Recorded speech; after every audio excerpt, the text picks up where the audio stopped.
जरा सोचो, सड़कों पर रहने वाला एक लड़का दुनिया का नंबर 1 बॉक्सर बन जाए। ये कहानी है माइक टायसन की। मेरा नाम है विशाल, अनोखी फिल्म्स में आपका स्वागत है और चलिए सुनते हैं हमारी आज की कहानी। कहानी की शुरुआत होती है माइक टायसन नाम के एक जवान लड़के से जो दुनिया का सबसे बेहतरीन बॉक्सर बनना चाहता था, लेकिन अपने बचपन में वो गलत संगत में पड़ गया था। एक दिन उन लड़कों ने माइक को बंदूक के सहारे कुछ दूसरे लड़कों को बुरी तरह डराने को कहा। छोटे माइक ने भी उनकी बात मानकर उन लड़कों पर गोली चला दी, पर खुशकिस्मती से किसी को लगी नहीं। फिर ऐन वक्त पर वो बदमाश लड़के उसे धोखा देकर भाग गए, इसलिए माइक को भी वहां से फरार होना पड़ा। इसी तरह माइक की गुंडागर्दी लगातार बढ़ती रही और 13 साल की उम्र तक तो वो 38 बार गिरफ्तार हो चुका था। आखिरकार उसे बच्चों की जेल में डाल दिया गया और यहीं से उसके बॉक्सिंग के सफर की शुरुआत हुई। बॉबी स्टुअर्ट नाम के एक पुराने बॉक्सर ने माइक की काबिलियत को पहचाना और उसे कई महीने ट्रेनिंग देने के बाद वो माइक को न्यूयॉर्क के कैटस्किल्स बॉक्सिंग क्लब में ले आया। वहाँ माइक की मुलाकात कस डमैटो नाम के जाने माने ट्रेनर से हुई। इसके बाद माइक को एक मैच में लड़ता देख कस उसकी ताकत और लगन से बहुत खुश हुआ।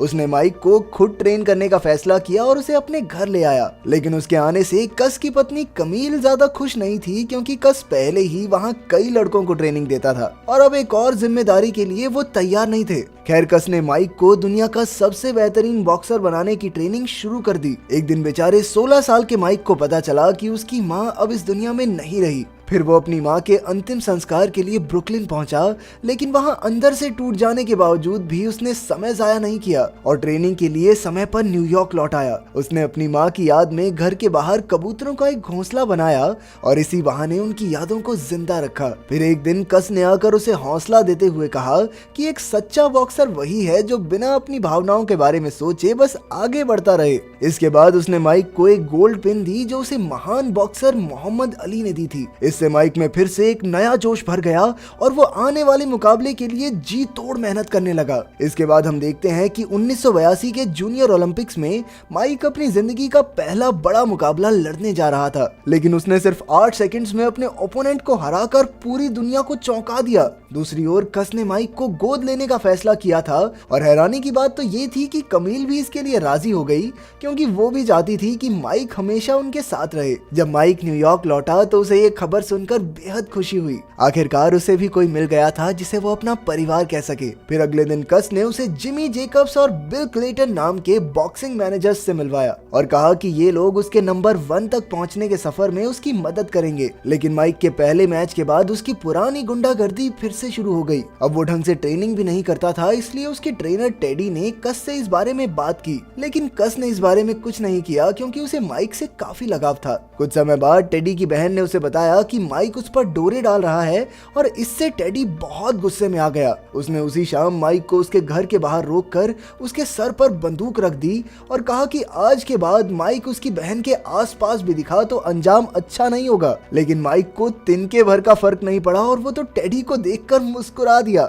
इससे टेडी का पारा 7वें आसमान पर पहुंच गया और उसने हवा में गोली चलाकर उसे आखिरी चेतावनी दी। अगली सुबह माइक से झगड़े की वजह से वो फाइटर हाउस छोड़कर चला गया। इसके बाद कस ने केविन को माइक का नया ट्रेनर बनाया और धीरे धीरे माइक आने वाले सभी मुकाबले जीतता रहा। उसके हाथ में इतनी जान थी कि वो पहले ही राउंड में अपने ओपोनेंट्स को धूल चटा देता था और इसी वजह से लोगों ने माइक को आयरन माइक टायसन का खिताब दे दिया। धीरे धीरे वो काफी मशहूर हो गया, लेकिन कस की तबीयत काफी खराब रहने लगी। कुछ समय लगातार बीमार रहने के बाद आखिरकार कस चल बसा। माइक एक बड़े अरसे से कस को अपने पिता की तरह देखता था, तो उसकी मौत से उसे बहुत गहरा सदमा पहुंचा। लेकिन ऐसे मुश्किल समय में जिमी ने उसका मैनेजर बनकर उसका साथ दिया। इसके बाद हम देखते हैं 1986 की वर्ल्ड बॉक्सिंग हैवीवेट चैंपियनशिप में माइक का मुकाबला ट्रेवर बर्बिक नाम के खिलाड़ी से होने वाला था। इस मैच में माइक ने ट्रेवर की हड्डी पसली एक कर दी और सारे वर्ल्ड रिकॉर्ड तोड़ डाले। इस तरह वो सिर्फ 20 साल की उम्र में दुनिया का सबसे कम उम्र का चैंपियन बन गया। फिर एक दिन टीवी देखते हुए माइक को एक ऐड दिखी जिसमें रॉबिन गिवंस नाम की एक खूबसूरत मॉडल थी। माइक उसी पल से उसका दीवाना हो गया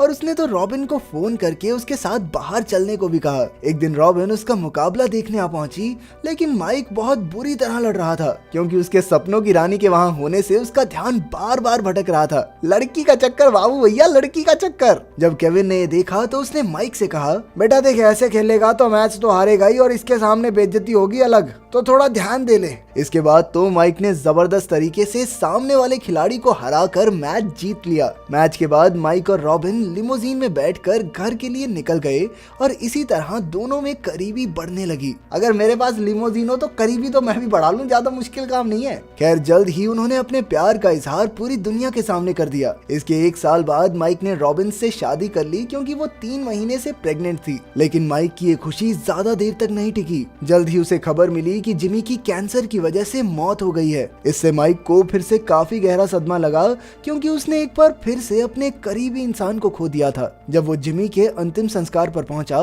तो उसकी मुलाकात डोनाल्ड डॉन किंग नाम के एक बॉक्सिंग प्रमोटर से हुई। वो माइक के लिए काफी बड़ी रकम का ऑफर लेकर आया था जो कि कोई भी बॉक्सर शायद मना नहीं कर पाता, लेकिन माइक ने तो उसे साफ मना कर दिया। इसके बदले उसने डोनाल्ड को अपना फाइट प्रमोटर बना लिया, जिससे बिल और डोनाल्ड में माइक को लेकर काफी झगड़ा हुआ। बिल जिमी के साथ उसका मैनेजर हुआ करता था, लेकिन अब माइक के इस फैसले ने सब कुछ बदल कर रख दिया। उधर रॉबिन ने भी आग में घी डालते हुए बिल और डोनाल्ड पर माइक को पैसों के लिए इस्तेमाल करने का इल्जाम लगाया। इसके कुछ महीने बाद रॉबिन को मिसकैरेज हो गया, जिससे माइक की दिमागी हालत पर काफी बुरा असर हुआ। अपने अजन्मे बच्चे को खोने के बाद उसने ट्रेनिंग करना लगभग बंद ही कर दिया। जब वो कई दिनों बाद बॉक्सिंग क्लब में आया तो केविन ने उसे उसकी लापरवाही के लिए बहुत डांटा, लेकिन माइक को किसी भी बात से कोई फर्क नहीं पड़ा और वो कड़ी मेहनत से ट्रेनिंग में जुट गया। उसके ऐसे बर्ताव से तंग आकर केविन ने भी कह दिया कि रॉबिन तो प्रेग्नेंट ही नहीं थी, इसलिए माइक को ऐसे दुखी होने की कोई जरूरत नहीं है। फिर हमें पता चलता है कि असल में रॉबिन ने प्रेग्नेंट होने का नाटक किया था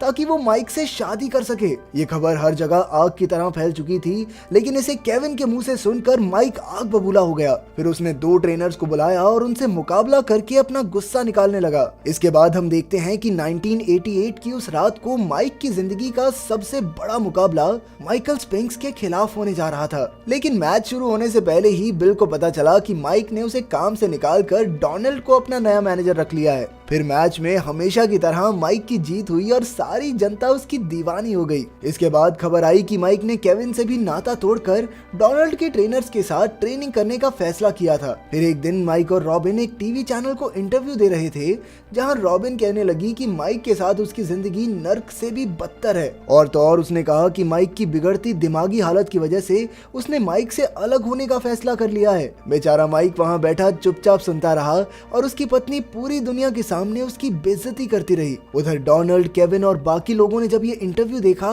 तो उनके तो होश ही उड़ गए। इसी इंटरव्यू की वजह से माइक और रॉबिन के बीच झगड़े इतने बढ़ गए कि आखिरकार पुलिस को उनके घर आना पड़ा। जब पुलिस वहां आई तो माइक घर में तोड़फोड़ कर रहा था और इसके बाद रॉबिन और उसकी माँ अपना बोरिया बिस्तर बांध के उसके घर से निकल गए। इस घटना के कुछ दिन बाद माइक और डोनाल्ड ने देखा कि रॉबिन ने सबके सामने उस पर मारपीट करने का इल्जाम लगाया था। इस सब से माइक काफी परेशान हो गया और मन हल्का करने के लिए वो एक क्लब में पहुंचा जहां काफी लड़कियां उसके साथ समय बिताना चाहती थी। उसी समय एक पुराने खिलाड़ी ने वहां आकर माइक को बुरा भला कहना शुरू कर दिया और उसने रॉबिन की भी बेइज्जती की। गुस्से में माइक ने उसे 2-4 घुसंड दिया और उसकी अकल ठिकाने पर आ गई। इसके तुरंत बाद वो अपनी गाड़ी में बैठकर वहां से निकल गया। फिर 1 साल बाद 1990 में माइक का अगला मुकाबला बस्टर डगलस के खिलाफ होने वाला था, लेकिन अपनी निजी जिंदगी में उतार चढ़ाव की वजह से माइक अपनी जादुई काबिलियत खो चुका था। मुकाबले में बस्टर ने उसे काफी बुरी तरह पीटा, लेकिन माइक भी उसे नीचे गिराने में कामयाब रहा। बस्टर एक बार फिर उठ खड़ा हुआ और दुगनी ताकत से माइक पर वार करने लगा। आयरन माइक टाइसन की ऐसी बुरी हालत देखकर उसे चाहने वालों के दिल टूट गए। बदकिस्मती से 10वें राउंड में बस्टर ने माइक को चारों खाने चित कर दिया और इसी तरह माइक अपनी जिंदगी का पहला मैच हार चुका था। अब उससे हैवीवेट चैंपियनशिप का खिताब भी छीन गया, जिससे माइक को काफी बड़ा धक्का लगा। आखिरकार वो न्यूयॉर्क लौटकर कमील से मिलने गया और उन दोनों ने पुराने दिनों को याद करके कस के बारे में काफी बातें की। फिर 1 साल बाद माइक और उसके दोस्त इंडियानापोलिस में होने वाले मिस ब्लैक अमेरिका पेजेंट में पहुंचे। वहां उनकी मुलाकात उसमें भाग लेने वाली लड़कियों से हुई और तभी माइक को डिजायर वॉशिंगटन नाम की लड़की पहली नजर में ही पसंद आ गई। उसने उसी रात डिजायर के हॉस्टल में फोन करके उससे बात की। डिजायर भी शर्माते हुए उससे बातें करने लगी, जबकि उसकी सारी सहेलियां बिल्कुल हैरान परेशान थी। आखिरकार माइक ने डिजायर को अपने साथ बाहर चलने के के लिए मना लिया और कुछ ही देर बाद माइक उसे अपनी लिमोजीन में लेने आया। माइक ने कहा कि उसे अपने बॉडीगार्ड को साथ ले जाना होगा, लेकिन वो डिजायर को सीधा अपने कमरे में ले गया। इसके बाद खुलासा होता है कि 1991 में माइक पर 18 साल की डिजायर के साथ बलात्कार करने का केस दर्ज हुआ और बाद में उसे दोषी पाए जाने पर 6 साल की सजा भी हुई। वहीं मौके का फायदा उठाते हुए केविन ने भी उस पर धोखाधड़ी का केस कर दिया था। आखिरकार जब 25 मार्च 1995 को माइक जेल से रिहा हुआ तो उसने तुरंत बॉक्सिंग फिर से शुरू करने का ऐलान कर दिया और जल्द ही बॉक्सिंग की दुनिया में उसके नाम का सितारा एक बार फिर से चमकने लगा। अगर वीडियो पसंद आई तो लाइक कर देना, चैनल को सब्सक्राइब कर देना। मिलते हैं अगली वीडियो में।